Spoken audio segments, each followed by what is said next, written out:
দিন কোথাও ঘুরতে যাওয়া হয় না, তাই হঠাৎ করে ঠিক করলাম যে একটু কাশফুল দেখতে যাব।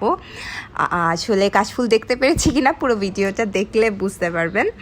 আমরা কাশফুলের জন্য চলে গিয়েছিলাম কেরানীগঞ্জের দিকে। কেরানীগঞ্জের ওখানে সারিঘাট একটা জায়গা আছে, আর আরেকটা ছিল গিয়ে আমরা গিয়েছি বেড়িবাঁধের এইদিকে। বেড়িবাঁধের এদিকে অবশ্য সারিঘাট ছিল না, আমরা ওইদিকে ভেবেছিলাম যে আচ্ছা যেখানে পাবো ওখানে দাঁড়িয়ে কাশফুলের সাথে ছবি তুলে নিব। তারপরে আমরা কেরানীগঞ্জ মধু সিটির দিকে চলে গেলাম। মধু সিটির ওখানে আমাদের বেশ ফেভারিট একটা রেস্টুরেন্ট আছে, যেটা অনেক বড় একটা স্পেস নিয়ে, আর ওখানের খাবার এবং গিয়ে এনভায়রনমেন্ট মাশাআল্লাহ খুবই জোস।